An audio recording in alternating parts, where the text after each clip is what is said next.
Assalamualaikum warahmatullahi wabarakatuh. Alhamdulillahirabbil alamin. Allahumma sholli ala sayyidina Muhammad wa ala sayyidina Muhammad. Saudara-saudaraku yang dirahmati Allah. Alhamdulillahirabbil alamin. Allahumma sholli ala sayyidina Muhammad wa ala sayyidina Muhammad. Mari kita lanjutkan ngaji kita. Pada kali ini, kesempatan kali ini kita akan menerangkan tentang wudu atau berwudu. Yang pertama yang kita bahas adalah apa arti wudu. Wudu menurut bahasa adalah bersih dan indah. Sedang menurut syarak artinya membersihkan anggota wudu untuk menghilangkan hadas kecil. Untuk menghilangkan hadas kecil. Orang yang hendak melaksanakan sholat wajib lebih dahulu berwudu. Karena wudu adalah menjadi syarat sahnya sholat. Jadi kalau orang sholat tidak berwudu, maka sholatnya tidak sah. Karena kewajiban sholat akan sah sholat tersebut kalau kita sudah suci dari hadas kecil atau sudah berwudu. Yang kedua, fardunya wudu. Fardu wudu ada 6 perkara. Yang pertama adalah niat. Ketika membasuh muka,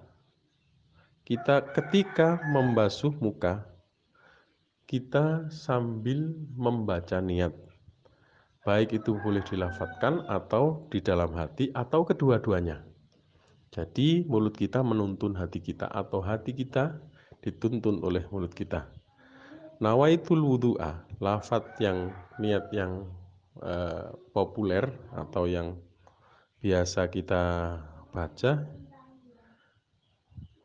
Nawaitul wudu'a liraf'il hadasil ashori fardhan lillahi ta'ala. Kita ulangi, nawaitul wudu'a liraf'il hadasil ashori fardhan lillahi ta'ala. Aku berniat wudu untuk menghilangkan hadas kecil, fardu karena Allah Ta'ala. Ini lafadz niat. Niat disusuli dengan membasuh muka. Membasuh, yang nomor 2, membasuh seluruh muka mulai dari tumbuhnya rambut, kepala hingga bawah dagu, dan dari telinga kanan hingga ke telinga kiri. Panjangnya itu dari tumbuhnya rambut sampai janggut. Kalau panjangnya itu dari tumbuhnya rambut atas sampai janggut itu, atau dagu, di bawah dagu. Lebarnya mulai dari telinga kiri sampai telinga kanan. Ini harus kita basuh merata. Jangan lupa lipatan mata. Kalau kita habis tidur itu harus dibersihkan. Lipatan mata atau biasa orang Jawa mengatakan ketek itu kita harus bersihkan. Dan itu harus teraliri air juga. Nah, makanya harus hati-hati.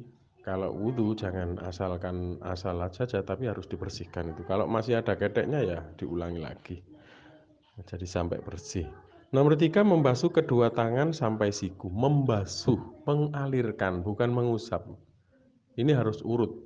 Tidak boleh tidak urut. Harus urut. Mulai dari niat, membasuh muka, membasuh tangan sampai siku. Urut. Jadi tidak diusap tetapi dialiri air. Nah itu. Yang nomor 4, mengusap sebagian rambut. Ini tidak mengaliri, hanya mengusap. Terus yang harus kena rambut kepala dan kulit kepala. Ini harus kena. Tetapi tidak dibasuh, hanya diusap saja. Yang nomor 5, membasuh kedua belah kaki sampai mata kaki. Nah, membasuh kaki ini sampai mata kaki atau polok atau gelugel itu yang nyentul itu. Itu namanya mata kaki. Kalau lebih dari itu ya enggak apa-apa. Tapi jangan boros-boros. Ya kalau di sini sih banyak air, kalau di lain Indonesia enggak tahu. Nomor 6 adalah tertib atau berurut-turut. Tidak boleh disela-selani atau sampai kering itu ditinggal jagongan terus dilanjutkan, enggak boleh. Jadi harus tertib atau urut. Artinya mendahulukan mana yang harus dahulu dan mengakhirkan mana yang harus diakhirkan. Ini yang dimaksud urut. Jadi tidak boleh setelah habis kepala terus kaki terus apa namanya yang lain ya tidak boleh. Harus urut mulai dari niat membasuh muka, membasuh tangan, mengusap kepala, terus membasuh kaki. Ini harus urut. Terus telinga itu sunnah, bukan wajib ya. Syarat-syarat wudhu, syarat-syarat sah wudhu ialah satu Islam. Orang yang tidak Islam ya tidak sah wudhunya. Nomor dua tamyiz, yakni orang yang sudah bisa membedakan baik dan buruknya sesuatu pekerjaan atau sesuatu yang baik dan buruk dia sudah bisa membedakan. Ini tamyiz sempurna. Nomor tiga tidak berhadas besar. Nomor empat dengan air suci lagi mensucikan dan air yang digunakan harus suci dan mensucikan. Tidak boleh air mutanajis atau mustakmal, tidak boleh. Yang nomor lima tidak ada sesuatu yang menghalangi air sampai anggota wudhu misalnya getah, cat atau yang lainnya. Jadi kalau wudhu penghalang-penghalang itu dihilangkan dulu. Spidol, cat atau getah ini tidak boleh. Yang nomor 6 mengetahui mana yang wajib dan mana yang sunat. Jadi orang itu harus paham mana yang wajib dan mana yang sunnah. Sunnah wudhu. Nomor 1 membaca Bismillahirrahmanirrahim pada permulaan wudhu. Ya ini tadi sudah saya bilang Bismillah itu.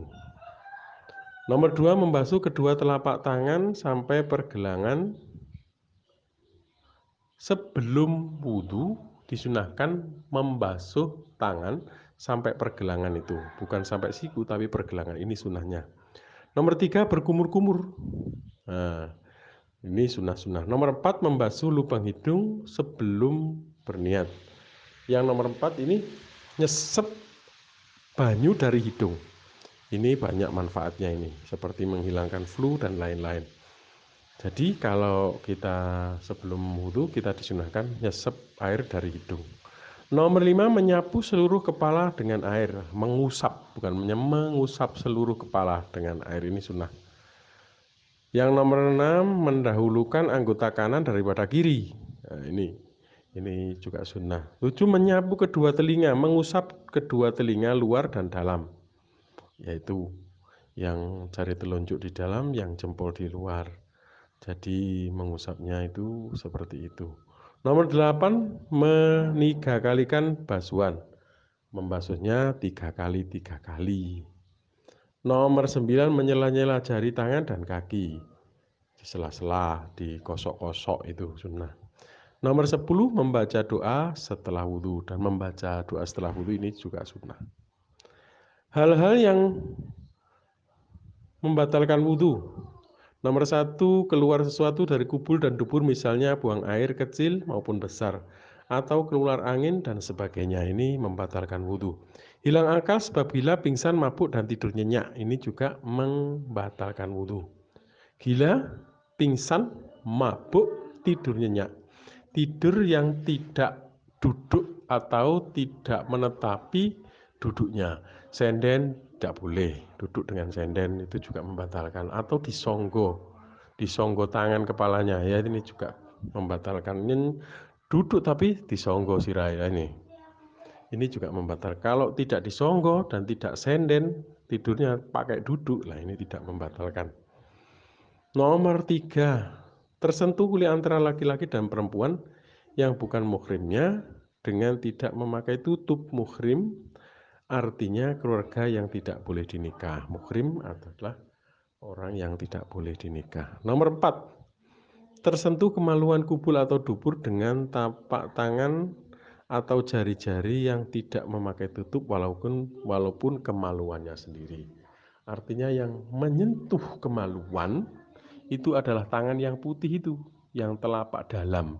Kalau luar tidak apa-apa, atau di atasnya itu yang putih. Nah, kalau kita lihat di tangan kita itu ada yang atas dan ada yang bawah. Kalau menyentuhnya itu pakai yang putih, nah, yang dalam, itu batal. Kalau yang atasnya yang nggak putih coklat itu ya nggak batal. Nah, begitu tata cara wudhu, wajib, fardu, dan sunah-sunahnya. Semoga ngaji kita hari ini bermanfaat, dan semoga apa yang kita ibadahkan, apa yang kita amalkan, semua diterima oleh Allah Subhanahu wa Ta'ala. Jika ada pertanyaan, silahkan lewat komen. Dari saya, demikian. Ada kurangnya, saya mohon maaf yang sebesar-besarnya. Wallahul muwaffiq, aqwamit thoriq, alafu minkum. Assalamualaikum warahmatullahi wabarakatuh.